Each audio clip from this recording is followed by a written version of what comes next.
Battle Log V9 recorded ships winning after every crew died. Beneath the ashes, unearthing a lost fleet's victory log starts in the command deck, not in a legend. Admiral Cade is doing a job that should be boring. Then a cracked command helmet makes the first normal sentence impossible. At the command deck, routine still exists. The first job is simple: count the living, count the dead, secure the deck. Admiral Cade keeps a cracked command helmet near the worklight while Battle Log V9 waits under one clipped corner. Cade keeps one hand on one nearby tag because people trust routine longer than they should. Red emergency light strobes across glass and dried oxygen froze scent. The Admiral wants the victory report delayed until the bodies are named. The survivor demands a victory speech because command is listening to the order feed. For a few seconds, the practical answer still has a chance. Someone checks the latch, the clock, or the order board, and that ordinary check comes back wrong. The argument becomes physical. Cade sets the helmet on the cracked command table. The survivor salutes with the wrong hand because the right one will not stop shaking. The first useful change is not a theory. The helmet speaker clicks after every dead name. The bridge survivor closes one record and keeps one hand over the page. Writing it down would make it harder to undo. The commander makes the kind of choice people defend later. Cade marks the dead carrier active to keep the retreat lane open. The bridge survivor pays first. The enemy surrenders to ships with no living crew. The survivor holds one hand against the table. The result is already in the room. The bridge witness tries to make the moment sound procedural. It does not work. A cracked helmet does not move. The room around it changes because victory arrives wearing the shape of a casualty report. The old label stays on one record, and the fleet commander has to carry it anyway. The shaking officer now has to live inside the Resu LT. Nobody gets a speech. They get the helmet speaker clicks after every dead name. The surviving officer tries the ordinary fix fur scent. It is a good instinct and it fails in a visible way. The failed fix leaves Battle Log V9 more dangerous than a helmet. After the argument, Cade checks the casualty count against the suit tags. The count is boring. The missing tag is not. From there, the survivor reaches for the rail, then lets go before anyone can mistake that for confidence. The Admiral sets one casualty sheet on the deck. Red light crosses the names. By contrast, the bridge witness lowers both hands before the count changes again. The shaking officer watches the marker burn through paper. The black box vault looks manageable at first. The vault is colder than the hangar and smells like burned plastic. The black box core stays on the table close to the black box technician, while the last command packet sits beside the nearest hand. The black box technician checks one name under the lamp.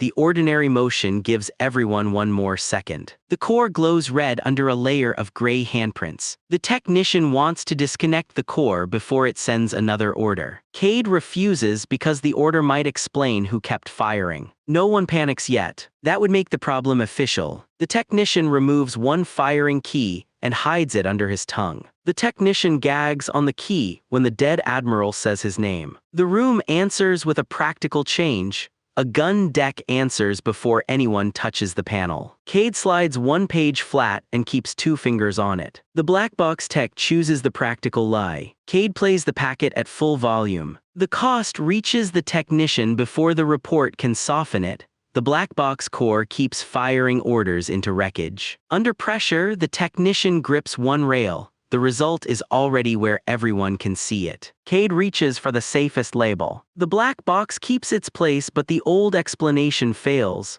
The chain of command survived death by becoming a machine habit. The old word stays on the page, and the core technician has to walk it forward. The box tech tries to undo the harm by returning to ordinary procedure. The procedure refuses to help. The last command packet records the cost anyway. The sealed core keeps firing orders into wreckage. Past midnight, the technician has a reason to hide the next detail. That is the human part. The choice is not madness, it is pressure. Then a gun deck answers before anyone touches the panel, and the pressure becomes public. Across the margin, the technician asks for a medic and nobody moves quickly enough. That pause matters more than another explanation. Nearer the source, the black box tech carries the field kit over by hand and sets it beside the blood-dark boot print. The core technician pulls one key from a glove seam. Blood touches the metal. Cade steps closer then stops. The panel unlocks before anyone speaks. The first minute inside the evacuation lock is almost dull. The lock should cycle in 90 seconds. The convoy pilot leaves a crushed distress buoy where everyone can see it,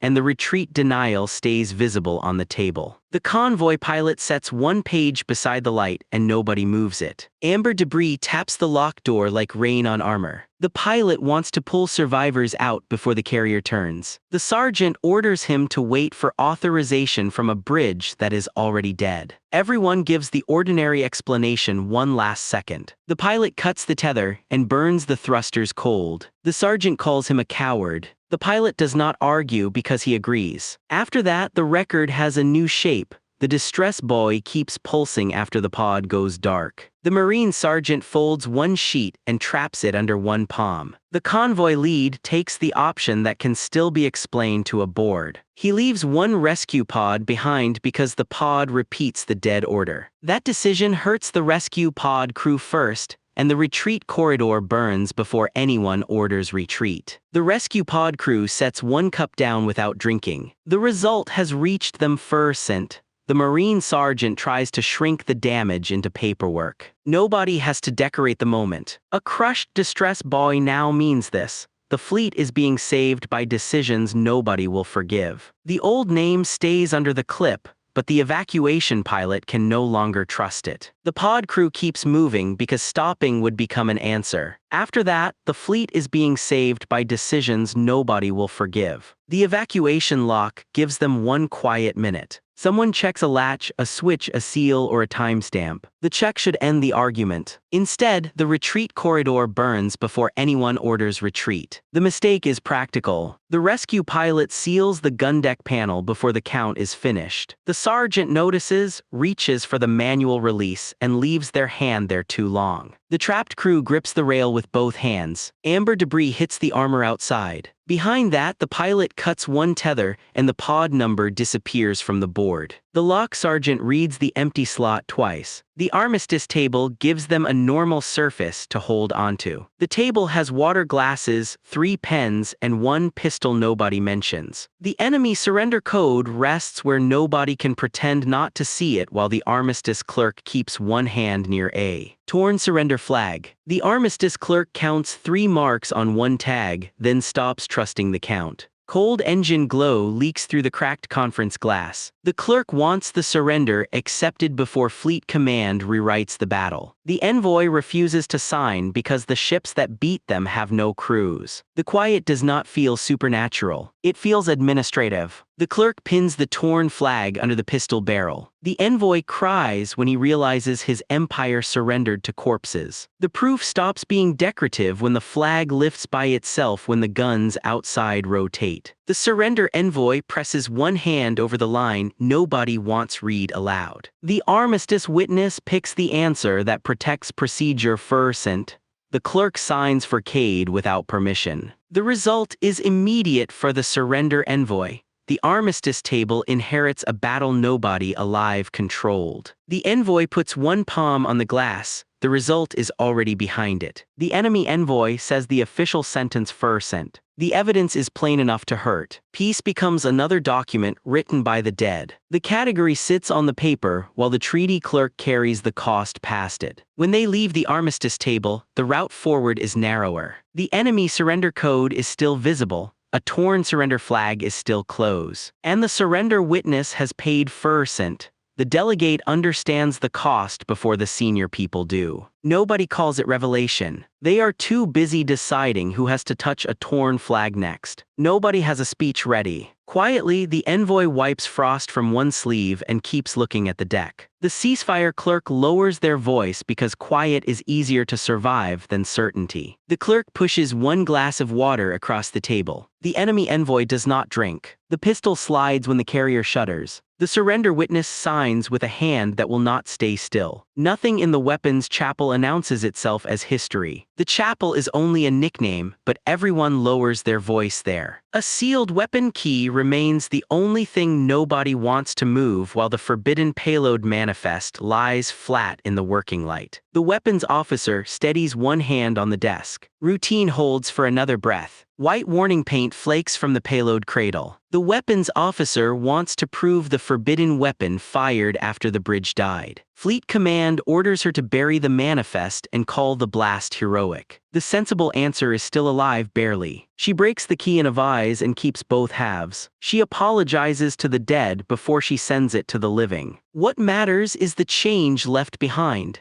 The manifest prints one more firing time after the printer is unplugged. Command moves one chair back and keeps the page in reach. The officer does not mean to hurt anyone. She sends the manifest to Cade over unsecured command audio. By the time anyone argues motive, the gun officer is already carrying the cost. The victory report loses every survivor before it lists the dead. The weapons chief watches one light change. The result no longer needs permission. The war desk tries to keep the problem inside the form. A sealed weapon key becomes harder to touch after that because the fleet did not win the battle. It was spent after it stopped being able to consent. The old label stays under the weapons officer's hand until the hand moves %.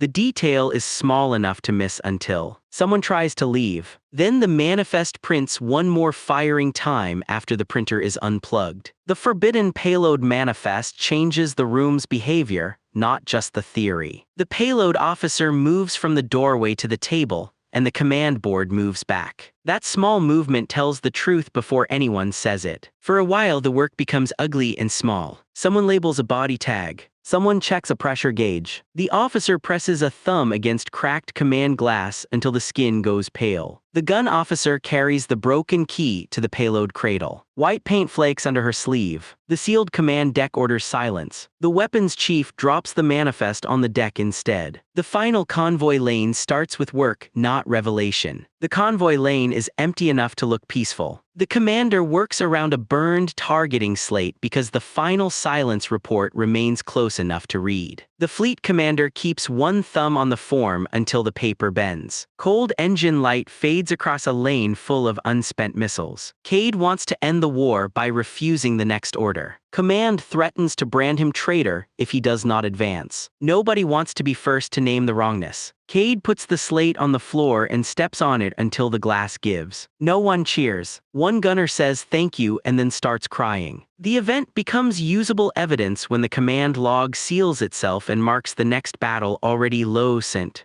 The war desk pins one corner down until the paper stops shaking. The admiral makes one useful mistake. He opens the casualty ledger over command audio instead of reading the victory order. What follows is not symbolic for the next convoy. The next fleet loses the right to call this war finished. The next convoy keeps both feet still. The result moves anyway. The command board wants the report to sound calmer than the room. The category breaks quietly around a burned targeting slate. The last command is not attack or retreat, it is confession. The old word remains on the form, and the commander has to sign around it. A decision is not bigger, it is meaner. The fleet commander can protect the report or protect the following convoy, and the room has already made both choices expensive. The next evacuation line reaches for a burned slate as if it is only evidence. It is heavier than the story anyone wants to tell. By the time the command log seals itself and marks the next battle already lost, the old version of events is no longer usable. The sealed command deck tries to leave with the first acceptable report. Cade steps into the gangway not dramatically, just enough to make the lie wait with them. The admiral steps onto the targeting slate until glass cracks under one boot. Command reaches for the order board. The later rescue wing blocks it with both hands. The lane lights go red behind them. The surviving officer asks for one more check because fear sounds better in procedural language. The commander allows it. The result is worse because victory arrives wearing the shape of a casualty report. The fleet commander sets one casualty sheet on the deck. The survivor lowers both hands before the count changes again. The bridge witness watches the marker burn through paper. A junior gunner drops a pen and apologizes as if that is the problem. The shaking officer kneels to pick it up,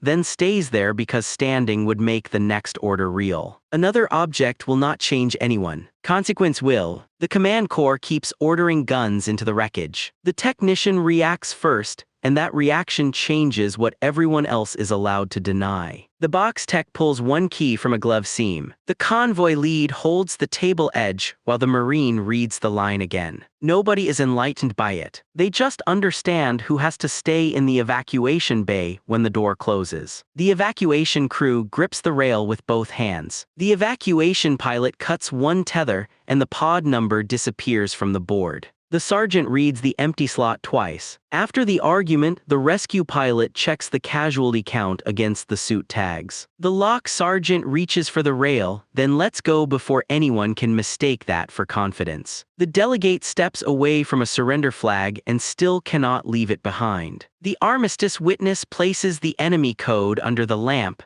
and the ordinary room stops feeling available. The treaty clerk pushes one glass of water across the table. The envoy does not drink. The enemy envoy signs with a hand that will not stay still. The war desk pulls the nearest chair back without sitting down. That tiny retreat matters. It gives the payload officer enough space to make the wrong useful choice. The officer carries the broken key to the payload cradle. The command board orders silence. The gun officer drops the manifest on the deck instead. The weapons chief seals the gun deck panel before the count is finished. The sealed command deck notices, reaches for the manual release, and leaves their hand there too long. Cade opens the folder, closes it, and opens it again. The second look is worse because the war log locks itself and names the following battle already condemned. The following convoy blocks it with both hands. The surviving officer touches a command helmet with 2 fingers, then wipes those fingers on their sleeve. The gesture is small. It is also the first honest vote in the room. The commander sets one casualty sheet on the deck. The fleet commander presses a thumb against cracked command glass until the skin goes pale. The final image is simple. Cade remains in the final convoy lane with a targeting slate close enough to touch. The battle was won after command, crew, and retreat were already gone. The loss record closes itself around the next evacuation line already